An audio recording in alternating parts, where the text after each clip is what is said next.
आखिर इतनी हिम्मत कैसे हुई एक वकील को, वकील के नाम पर ये कलंक थे।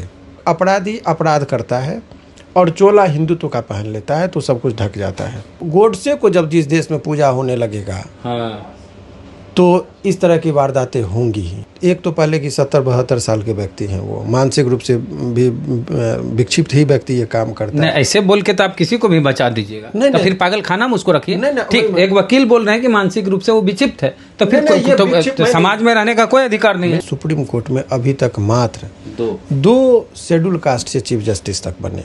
राष्ट्रपति आप किसी के रहमो करमों पर बन सकते हैं, प्रधानमंत्री आपको रहमो करम पर बनाया जा सकता है, लेकिन चीफ जस्टिस ये पूरी तरह से काबिलियत पर हुए हैं, वो सीनियरिटी पर और अपनी काबिलियत पर, वो किसी के रहमो करमों पर नहीं गए हैं। जजों में भी ग्रुपबाजी होती है।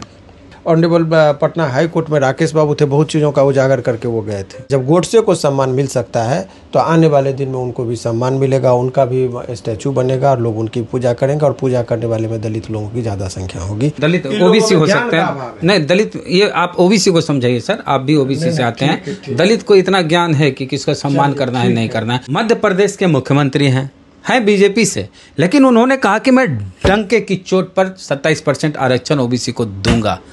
इसको लेके भी उनका विरोध हो रहा है कि रामद्रोही हैं, इनको मुख्यमंत्री पद से हटाओ, जबकि 90% जो आबादी मध्य प्रदेश की है बहुजनों की है। केजी बालाकृष्णन के बाद दूसरे दलित चीफ जस्टिस ऑफ इंडिया बने BR गवई। उनके एक फैसले के दौरान कथित रूप से सनातन के खिलाफ टिप्पणी करने के विरोध में एक सिरफिरे वकील के द्वारा, जो मनुवादी है, उसके द्वारा जूता फेंका गया। राकेश किशोर नाम का व्यक्ति है। CJI साहब ने उसे माफ़ कर दिया, रिहा करा दिया, उसका जूता भी वापस मिल गया। लेकिन देश भर में इस बात को लेके आक्रोश है। हम जानेंगे पटना हाई कोर्ट के जाने माने वकील साहब हैं शिवनंदन भारती जी, इस पूरे मसले पर कि उसके साथ अब क्या हो सकता है और ऐसा उसने क्यों किया, जो जूता फेंकने की घटना है CJI साहब पर। देखिए, सबसे पहले तो ये जानना होगा कि आखिर इतनी हिम्मत कैसे हुई एक वकील, कोई आम आदमी या एक जो कम पढ़ा लिखा व्यक्ति हो तो उनके बारे में आप ये कह सकते हैं। तो ये पावर कहाँ से मिलता है इतना चीज़ करने का, उसके बैकग्राउंड की भूमिका क्या। हर व्यक्ति, चाहे वकील हो, जज हो, सिपाही हो, पुलिस हो, दरोगा हो, वो एक व्यक्ति है और व्यक्ति का किसी न किसी पार्टी दल या कहीं ना कहीं उसकी विचारधारा से लगाव होती है, जुड़ाव होता है। जज भी किसी को वोट देते हैं, दैट मीन्स कि उनका भी कहीं ना कहीं विचारधारा है। तो ये कम्प्लीटली ये जो घटना हुआ है वो पढ़े लिखे और सधे हुए व्यक्ति थे। अब 2-3 उनको परिणाम का भी पता था। तो परिणाम ये है कि अगर आप चाहे जज पर जूता मारते हैं या प्रधानमंत्री को जूता फेंकते हैं या राष्ट्रपति को जूता फेंकते हैं कहीं, तो उसमें जो धारा अगर चोट लग जाती तो 323, किसी को आप चोट पहुंचाते हैं तो IPC की धारा 323 लगती है, और 323 जब लगता है बेलेबल ऑफेंस है। बेल मिलना ही था, उनको भी पता था कि हमको ज़्यादा से ज़्यादा कुछ नहीं होगा, और वो भी चोट लगा नहीं, जूता वहाँ तक पहुँचा नहीं था। अटेम्प्ट टू मैंने आप कहिएगा कि 323/511 लगता, तो उसमें खड़े खड़े उनको बेल मिलना था। एक बात तो ये थी, केस नहीं होने के पीछे रीज़न आप ये समझिए कि अगर वो केस करते तो इनको भी कोर्ट में जाना पड़ता, गवाही उनको भी कटघरा में कराना होता, क्योंकि वहाँ तो आप जज के हैसियत से नहीं, एक पीड़ित के हैसियत से आप केस करते, आपके बयान पर तो आपका बयान लेने आता। चीफ जस्टिस साहब को भी कटघरा में खड़ा होकर कटघरे में वो होता। तो इस सब चीज़ से, फजीहत से बचने के लिए उन्होंने बहुत ही बुद्धिमानी और सलीके और तरीके से उन्होंने इसको अवॉइड किया। इस बात से वो भली भांति अवगत था, वो जो वकील साहब थे, और उन्होंने ये किया। वकील के नाम पर ये कलंक थे। ये इसलिए कह रहा हूँ कि आप अब ये सिस्टम देखिए, न्यायपालिका, कार्यपालिका और विधायिका बोलेंगे। चूँकि बौद्ध धर्म को मानते हैं chief justice of India BR Gavai साहब, उनके पिताजी RS गवई बिहार के राज्यपाल भी रहे हैं, आप जानते होंगे। तो बौद्ध धर्म में एक क्षमा की परंपरा है, तो उसकी वजह से भी क्षमा किए होंगे। नहीं, क्षमा तो हिंदू में भी क्षमा का है, लेकिन वो ये क्षमा और अक्षमा का वो व्यक्ति के मन में क्या चल रहा था, वो तो महान व्यक्तित्व के हैं, उनको किसी से सर्टिफिकेट लेने की ज़रूरत नहीं है। राष्ट्रपति आप किसी के रहमो करमों पर बन सकते हैं, प्रधानमंत्री आपको रहमो करम पर बनाया जा सकता है, लेकिन चीफ जस्टिस तक का सफ़र एक शेड्यूल कास्ट के व्यक्ति के लिए वहाँ पर कॉलेजियम में अपना जगह बनाना, हाई कोर्ट के चीफ जस्टिस बनना, फिर हाई कोर्ट के चीफ जस्टिस का रिकमेंडर होकर सुप्रीम कोर्ट के जस्टिस बनना और फिर सुप्रीम कोर्ट का चीफ जस्टिस बनना, ये पूरी तरह से काबिलियत पर हुए हैं। वो सीनियरिटी पर और अपनी काबिलियत पर, वो किसी के रहमो कर्मों पर नहीं गए हैं। तो ये जो चीज़ें आपको लग रहा है, तो उनके काबिलियत के लिए किसी से सर्टिफिकेट की लेने की ज़रूरत नहीं है। कुछ लोगों को, आपको मैं बहुत बेबाकी से बोल रहा हूँ, कोर्ट के अंदर का जजों में भी ग्रुपबाजी होती है, एक दूसरे को खेमाबाजी होता है। भले वो चीज़ें, अभी ऑनरेबल पटना हाई कोर्ट में राकेश बाबू थे, बहुत चीज़ों का उजागर करके वो गए थे, तो वहाँ भी गुटबंदी होती है। तो वो सब चीज़ का भी कहीं ना कहीं, इसका यदि बहुत सलीके और तरीके से यदि इंक्वायरी होती तो बहुत चीज़ इसमें देखने को मिलता, पता चलता किसी ने करवाया। अभी उनका जो वकील साहब है, उनका इंटरव्यू आया ANI पर, उन्होंने अपने बयान दिया। उन्होंने बोले कि हमको दो चीज़ें उनको कहा कि बुलडोजर की सरकार पर जो उन्होंने टिप्पणी दिया था, बुलडोजर चलाना अवैध है, इसका भी आक्रोश था, उनको बाद में जोड़ते। और बाद में देखिए, अपराधी अपराध करता है और चोला हिंदुत्व का पहन लेता है तो सब कुछ ढक जाता है। तो मूल रूप से वो अपराधी थे, अपराध का कृत्य क्या था, बचने के लिए कलर दे दिया कि हिंदू समर्थन, ऐसे लोगों को के लिए चंदा इकट्ठा, क्राउड फंडिंग की जाती है हमारे देश में। अब वो संस्था खत्म हो गया। अब भी देखिए, अगर आज जज साहब को लगा है, कल के डेट में वकील साहब को भी यदि मान लीजिए कोई यदि प्रोटोकॉल तोड़ेगा होगा, फिर कल प्रधानमंत्री को भी जूता लग सकता है, राष्ट्रपति पर भी, जब सिस्टम खत्म हो जाएगा। अभी नेपाल में क्या हुआ, इस पर तो सभी लोगों के, अभी बिहार के बंद होने की सवाल पर लोगों के पार्टी पर हमला होता है तो करते हैं, इस पर पूरा संपूर्ण देश बंद हो जाना चाहिए। अच्छा, एक सवाल ये है कि हिंदुत्व के खिलाफ, सनातन के खिलाफ मार्कंडे काटजू ने कई बार टिप्पणी की है। वो तो गाय को माता भी नहीं मानते हैं, और एक दो बार नहीं, कई बार बोले हैं, और ऐसी बात बोले कि हम बोल नहीं सकते हैं, क्या खाते हैं क्या पीते हैं उनकी अपनी आज़ादी है, और इस पर वो बेबाकी से बोलते हैं। तो उन पे कभी कोई सनातनी ने हमला नहीं किया। काटजू बोलते हैं तब धर्म पर हमला नहीं होता है, धर्म खतरे में नहीं जाता है, सनातन खतरे में नहीं जाता है। क्यों? क्योंकि वो कश्मीरी ब्राह्मण है। और BR गवई साहब कोई टिप्पणी किए किसी केस के सिलसिले में, खजुराहो मंदिर को लेके, किसी मूर्ति को लेके, विष्णु की मूर्ति को लेके, तो इससे क्या धर्म खतरे में चला गया या धार्मिक भावना आहत हो गई?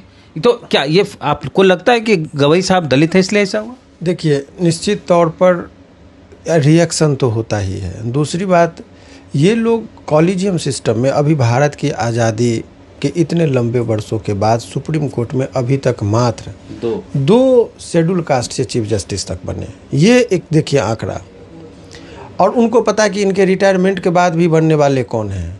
उनको सब कुछ पता है कि हमारा बचना हमारा तय, हमारा कोई कुछ नहीं बिगाड़ पाएगा। तो ये एक जूता केवल चीफ जस्टिस पर नहीं जूता मारा गया है, ये जूता लोकतंत्र पे मारा गया है। सिस्टम पर, लोकतंत्र के नाम पर जो खोखला हो चुका है, उस सिस्टम के खिलाफ ये जूता है। अभी तक भ्रष्टाचार जजों के, हमने जो पूछा, क्या दलित होने की वजह से इस तरह से झेलना पड़ता है? किसी राष्ट्रपति को मंदिर में प्रवेश करते हैं तो जलील किया जाता है। कोविंद साहब का उदाहरण दे रहे हैं, जरा सा। मांझी जी मंदिर गए मधुबनी में, मंदिर धो दिया गया, चीफ जस्टिस ऑफ इंडिया पर जूता फेंका गया। तो दलित किसी भी जगह चले जाए, कोई स्थान पे चले जाए, दलित के साथ अत्याचार होता है। हम तो बोले कि काटजू के साथ क्यों नहीं हुआ? ये आप इस चीज़ से कहीं इनकार नहीं किया जा सकता। सामंतवादी सोच और जातिवादी सोच जो है वो ऐसे नहीं जाता है। बहुत चीज़ों के बाद तो मनोबल बढ़ गया है, चूँकि दलित, बैकवर्ड, माइनॉरिटी, ये लोग सभी लोग चुप हैं, खामोशी से बियर करते हैं। अभी क्या हुआ, वो रिएक्ट कर सकते, तो उनके पास शक्ति थी चीफ जस्टिस साहब के पास, लेकिन उन्होंने कुछ नहीं कहा, तो मनोबल तो बढ़ा। भले ही आप लोगों को, मेरा व्यक्तिगत रहे कि उनको ऐसा नहीं करना, उनके पास शक्ति थी, कुछ न कुछ उनको एक्शन लेना चाहिए था। आप नहीं किए तो उनका मनोबल, मौन स्वीकारम लक्षणम अस्ति, आप चुप रह के उस चीज़ को, मनोबल को स्वीकार कर रहे हैं। उस वकील की क्या नाम है उसका, राकेश किशोर, उसकी जो बार काउंसिल होता है उसमें अस्थाई सदस्यता भी नहीं थी, अस्थाई सदस्यता थी। अस्थाई सदस्यता के लिए 2 साल लगातार एक्टिव रहना होता है, कम से कम 20 केस को लड़ना होता है, जो उसने नहीं किया। तो अब उसकी सदस्यता निलंबित हुई है, रद्द नहीं हुई। देखिए, 2-3 बातें समझिए। वकालत से किनको डर? वकालत एक तो पहले की 70-72 साल के व्यक्ति हैं, वो मानसिक रूप से भी विक्षिप्त ही व्यक्ति ये काम करता है। ऐसे बोल के तो आप किसी को भी बचा दीजिएगा, नहीं, तो फिर पागल खाना में उसको रखिए। ठीक, एक वकील बोल रहे हैं कि मानसिक रूप से वो विक्षिप्त है, तो फिर तो समाज में रहने का कोई अधिकार नहीं है। मेरी बात, मैं ये नहीं कह रहा हूँ कि मानसिक रूप से विक्षिप्त है, मानसिक रूप से विक्षिप्त लोग ही ऐसा कार्य करते हैं। हाँ।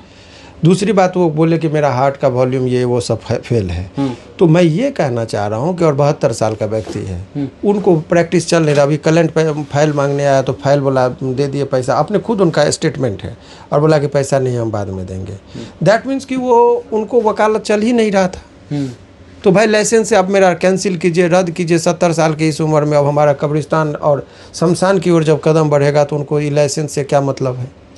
तो इसीलिए वकील होने के नाते क्या बोलें कि वकील के पेशे में इस तरह के लोग होते हैं, चीफ जस्टिस ऑफ इंडिया, उनके सामने खड़ा होने की हसरत होती है जो नए नए वकील बनते हैं। ये उसी टाइप का काम हो गया कि आप भगवान के मंदिर में रहते हैं और भगवान को ही आप अपमान करते हैं। हम लोगों के न्याय के मंदिर में भगवान के दर्जा वो दिया हो या नहीं हो, वो नहीं चीज़ है। माननीय और एक बड़ा अंतर स्थापित कर रहे हैं।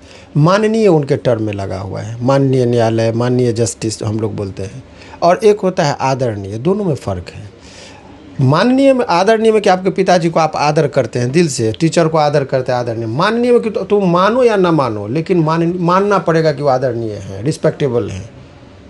जैसे कि विधायक, मेरा भी हम वोट नहीं दिया, हम वैल्यू नहीं करते, लेकिन जब भी आएंगे तो हम माननीय कहेंगे। तो माननीय कि मानना पड़ेगा कि वो रिस्पेक्टेबल हैं। एक इस तरह की बातें आ रही कि लोकतंत्र खतरे में और संविधान खतरे में, इसको हाँ। 2-3 बात समझिए। इस बात में कहने में कोई यहाँ पर अरस्तु साहब को क्या हुआ समझ रहे हैं कि जब आप धर्म के विरुद्ध जाएंगे तो उनको भी विष का प्याला पिलाया जाता है। तो धर्म के विरुद्ध कहाँ गए? एक बात में तो वो महात्मा गांधी भी धर्म के विरुद्ध नहीं गए थे, लेकिन उन्मादी ताकत ने जब गोडसे को जब जिस देश में पूजा होने लगेगा, हाँ, तो इस तरह की वारदातें होंगी ही। जिस गोडसे को लोग बहुत ज़्यादा ये करते थे, महात्मा गांधी की तुलना अब गोडसे के जो पैरेलल होने लगे तो बिना तो उसी दिन देश का हो रहा है। आप इसकी गंभीरता को, ये बहुत साधारण बात नहीं है जिस पर हम लोग अभी बात कर रहे हैं। गंभीरता ये है कि कोई किसी का इज्जत नहीं करेगा, जिसको जो मन है। व्हाट्सएप यूनिवर्सिटी ये खबर सिर्फ भारत में नहीं चल रही है, ये खबर दुनिया भर में चल रही है। और आपके अपने देश की छवि कैसी बनी पूरी दुनिया में कि भारत का चीफ जस्टिस ऑफ इंडिया, जो जज में सबसे ऊंचा ओहदा होता है, राष्ट्रपति के पास उनका ओहदा। राष्ट्रपति के बाद यदि इस भारत में प्रधानमंत्री और तीसरे दर्जे पर प्रोटोकॉल में जाएंगे तो चीफ जस्टिस का। उन पर हमला किया गया, वकील के द्वारा जूता फेंका गया। और बताइए दूसरे देशों में ये वकील के भेष में वो समझिए कि वो दरिंदा है। वकील का तो चोला पहना। पूरी दुनिया में क्या छवि बन रही है अपने देश की कि इस देश भारत के चीफ जस्टिस ऑफ इंडिया पर जूता फेंका जाता है। इंटरनेशनल खबर है ये। अब देखिए, इसके पीछे मैं वही कह रहा हूँ, हिंदुत्व के नाम पर। अभी आप जरा जाएंगे, जब आप कमेंट बॉक्स में आपको भी गाली पड़ेगी, मुझे भी पड़ सकती है। एक चीज, लेकिन वो गाली देने वाले में टाइटल जरा देखिए। अरे टाइटल यादव लगा देता है, उसी नाम से फर्जी फेक अकाउंट बना दिया जाता है। हम सुनिए जरा से मेरी बात। मोहन यादव मध्य प्रदेश के मुख्यमंत्री हैं बीजेपी से, लेकिन उन्होंने कहा कि मैं डंके की चोट पर 27% आरक्षण ओबीसी को दूंगा। इसको लेके भी उनका विरोध हो रहा है कि रामद्रोही हैं, इनको मुख्यमंत्री पद से हटाओ, जबकि 90% जो आबादी मध्य प्रदेश की है बहुजनों की है, और जो बहुजन नहीं है वो उनको हटाने की बात कर रहे हैं। तो अब दोनों की तस्वीरें एक साथ जोड़ के वायरल की जा रही है कि चीफ जस्टिस ऑफ इंडिया दलित हैं, मोहन यादव ओबीसी हैं। इसको लेके एक खास वर्ग के लोग इनका विरोध कर रहे हैं। अभी देखिए, अब इस चीज के पीछे जाइएगा। जब धर्म होगा तो धर्म में कोई लीड करने की शक्ति किसी खास विशेष जाति को ही है। उसकी धर्म में सुपरमेसी, उसका जैसे संविधान में पद का सुपरमेसी होता है, धर्म में जाति का सुपरमेसी होता है कि फलना जाति ही पूजा कराएगा, वो लड़ाकू फलना जाति ही होंगे, ग्वाला है तो दूध बेचेगा, दलित है तो ये तो आप जब धर्म को करेंगे तो उनके लिए आप वस्तु हैं, व्यक्ति नहीं है। धर्म में ये कहा गया है।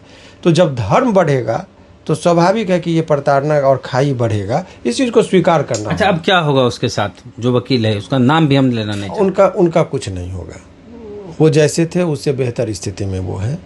और वो उनका जो कल तक कोई नहीं जान रहा था, जो हम और आप उस पर चर्चा जानने की बात है कि एक अच्छे रूप में जाना और एक गंदे रूप में नहीं। भारत में कुछ नहीं होगा, उनको सम्मान मिलेगा। जब गोडसे को सम्मान मिल सकता है तो आने वाले दिन में उनको भी सम्मान मिलेगा, उनका भी स्टैचू बनेगा और लोग उनकी पूजा करेंगे, और पूजा करने वाले में दलित लोगों की ज़्यादा संख्या होगी। ये भी कल के डेट में देखिएगा। दलित कहल पूजेगा। मैं इसलिए कह रहा हूँ क्योंकि हमारे जो कुछ लोग हैं बैकवर्ड कम्युनिटी, दलित नहीं दलित ओबीसी हो सकते हैं। नहीं दलित, ये आप ओबीसी को समझाइए सर, आप भी ओबीसी से आते हैं। दलित को इतना ज्ञान है कि किसका सम्मान करना है नहीं करना है। खैर, चुनावी राजनीति में वोट कहीं कुछ दे दें, लेकिन गोडसे की पूजा दलित समाज के लोग नहीं करते हैं। खैर, पूरी बातचीत जो वकील साहब से हुई शिवनंदन भारती जी से, उस पर आपकी क्या राय है, प्रतिक्रिया कमेंट बॉक्स में दें। जय भीम, जय भारत।